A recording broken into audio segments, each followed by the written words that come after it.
Question number 15 में कह रहा है कि एक चित्र में ज्ञात कीजिए तुल्यधारिता प्रत्येक संधारित्र पर आवेश। ठीक है, यहाँ पे देखो क्वेश्चन नंबर 15 है ये। इसमें दो संधारित्र हैं, 6 माइक्रोफैरेड का और 3 माइक्रोफैरेड का। एक बैटरी लगी, बैटरी हालांकि इसमें दो दिखाया है लेकिन दोनों का कंबाइंड वोल्टेज 30 वोल्ट है। ठीक है, हमको बैटरी का टोटल वोल्टेज से मतलब होता है और किसी चीज से मतलब नहीं होता है। हमसे पूछ रहा है कि इसकी तुल्यधारिता बताओ। संधारित्र जब समांतर क्रम में होता है तो उसकी धारिता का फार्मूला होता है सी इक्वलेंट। इक्वलेंट इंग्लिश में होता है, हिंदी में सी तुल्य कहते हैं। तो सी तुल्य जो हो जाएगा C1 प्लस C2 के बराबर हो जाएगा। तो 6 माइक्रोफैरेड प्लस 3 माइक्रोफैरेड 9 माइक्रोफैरेड आ जाएगा। इसके बाद परिपथ, अभी इसमें कह रहा है कि हमको आवेश निकालना है। आवेश के किसी भी संधारित्र पर आवेश निकालने के लिए उसका विभव भी पता होना चाहिए, उसके संधारित्र भी पता होना चाहिए, धारिता पता होनी चाहिए। तो धारिता तो दोनों की दी हुई है, बस विभव किसी तरीके से हम अगर पता कर लेते हैं तो आवेश भी निकल आएगा। तो विभव कैसे निकालेंगे? विभव हमेशा समांतर क्रम में कोई हल करने की जरूरत नहीं होती, डायरेक्ट लिख देते हैं। जितना बैटरी, जिस बैटरी से कनेक्टेड है उसी का विभव इसमें भी दिखेगा और इसमें भी दिखेगा। इसका विभव कितना हो जाएगा? 30 वोल्ट। ऐसे में भी 30 वोल्ट हो जाएगा। तो मैंने क्या लिख दिया, परिपथ के अनुसार। परिपथ क्या है हमारा? समांतर क्रम का परिपथ है। ठीक है, V1 equal to V2 equal to 30 volt. अब संधारित्र C1 के लिए हम अगर आवेश की गणना करेंगे Q1, तो C1 V1 कर देंगे। V1 हमको पता है कि इसका जो वोल्टेज होगा V1 इसका 30 वोल्ट होगा। तो Q1 तो हमारा C1 हो जाएगा 6×10⁻⁻6 फैरेड और V हो जाएगा 30 वोल्ट। पूरा करा के लिख देंगे, आंसर आ गया कूलम में। इसी प्रकार से संधारित्र C2 के लिए Q2 बराबर में C2V2 और Q2 इक्वल टू 3 C2 की वैल्यू जो है हमारे 3×10⁻⁻6 है। तो 3×10⁻⁻6 गुणे 30, ये 0.9×10⁻⁻4 माइक्रोकूलम। ये आसान सवाल है। ये सवाल मैक्सिमम 2 नंबर का पूछ सकता है, इससे तो नहीं ज्यादा का पूछेगा। ठीक है, अब नेक्स्ट क्वेश्चन कर लो। चित्र में बिंदु ए व बी के बीच की तुल्य धारिता ज्ञात कीजिए।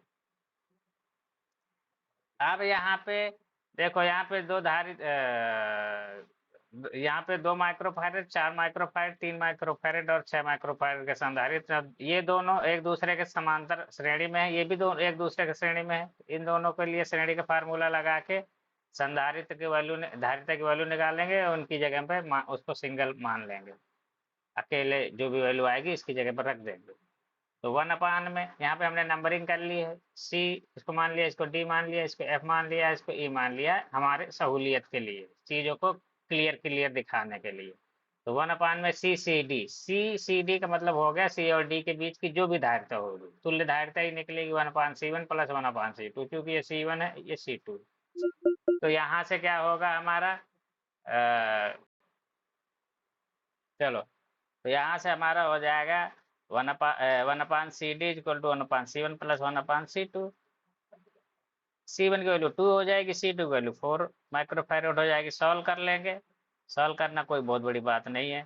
CD इक्वल टू 4/3 माइक्रोफैरेड आ जाएगा, क्योंकि हमने वैल्यू भी माइक्रोफैरेड में ही पुट करी थी। इसके बाद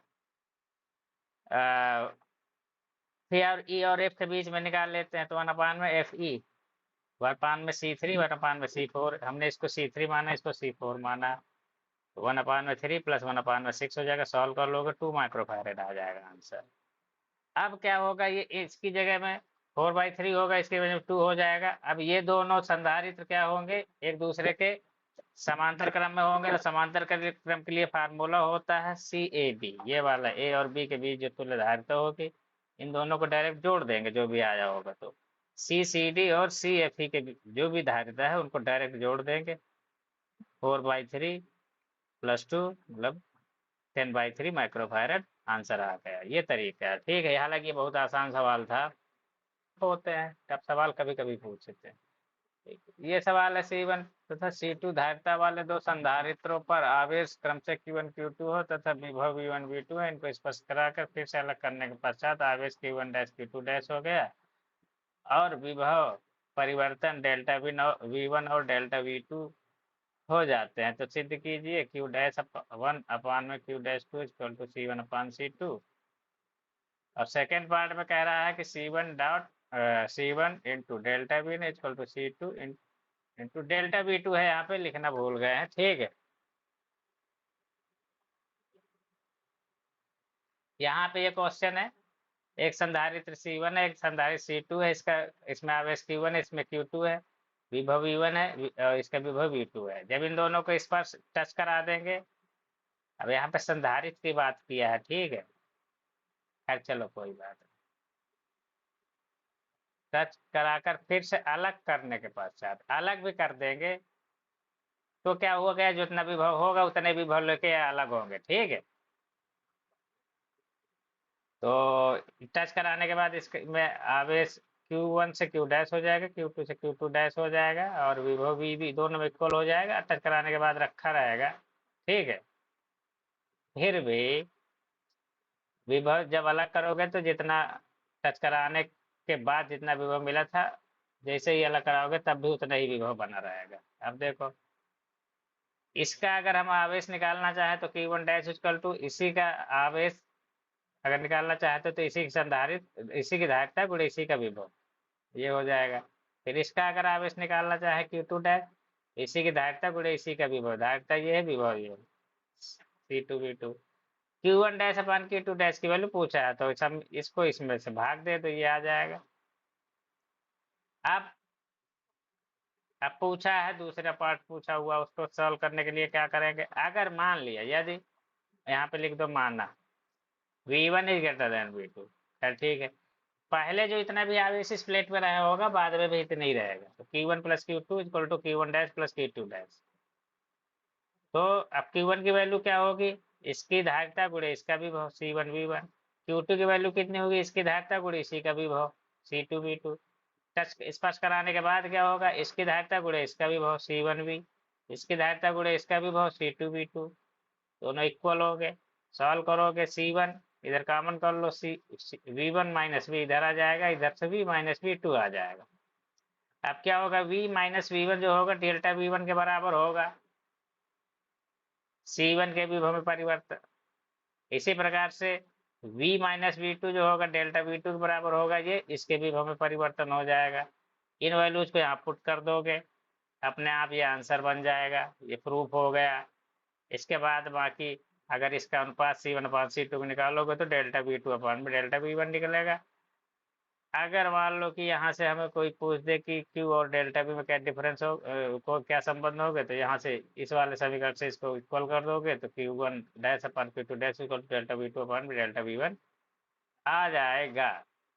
खैर चलो,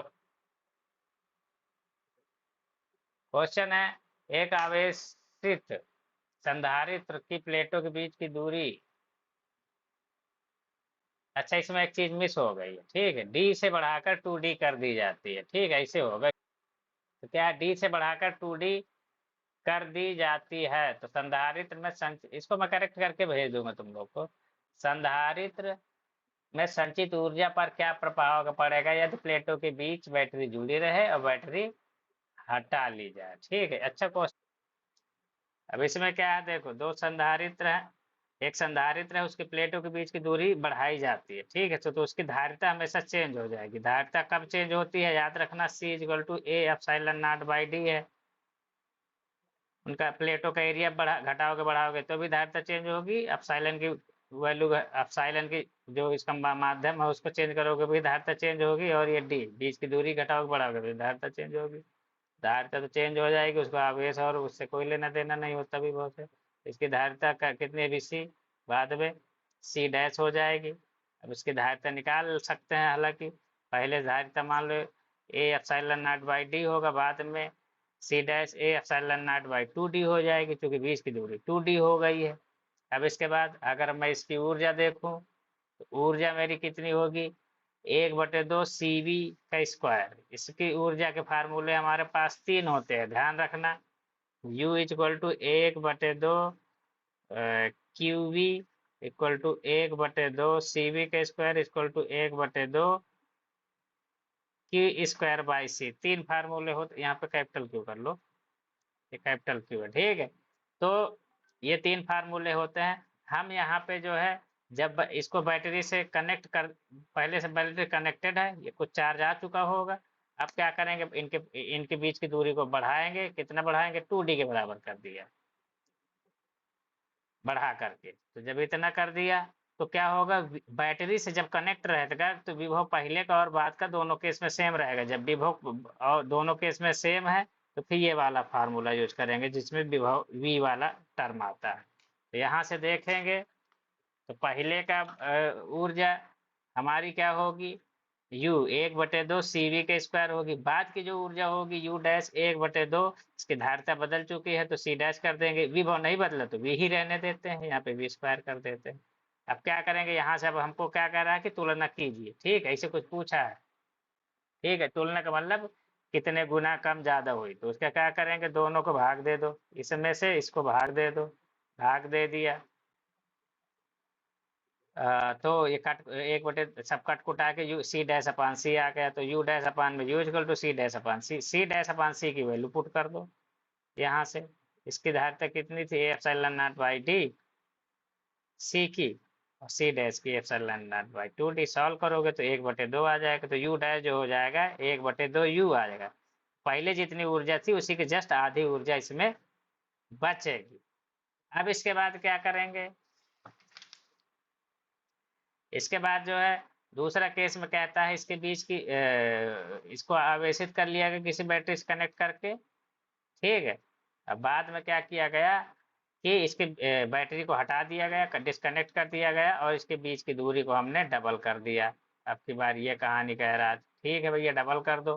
तो क्या होगा इस केस में, क्या होगा, बैटरी डिस्कनेक्ट है तो अभी बाहर से आवेश ये नहीं ले पाएगा। जितना आवेश आ गया एक बार आ गया उतना ही रहेगा इसमें हमेशा, क्योंकि ये प्लेट किसी से कनेक्टेड है ही नहीं। जब तक किसी से कनेक्टेड होगी नहीं, आवेश ना तो आ सकता है ना तो जा सकता है। जब आवेश नहीं बदलेगा तो विभव बदलेगा। तो विभव वाला हम जो दोनों में सेम है तो वो वाला फार्मूला यूज करेंगे। हमारा फार्मूला फिर ऊर्जा को होता है 1/2 Q²/C, ठीक है, ये वाला ये फार्मूला। तो इसके लिए ऊर्जा का फार्मूला लिखेंगे तो 1/2 Q²/C। इसके लिए लिखेंगे तो U डैश 1/2 Q²/C डैश हो जाएगा, क्योंकि आवेश तो दोनों में सेम है तो Q Q लिख दिए।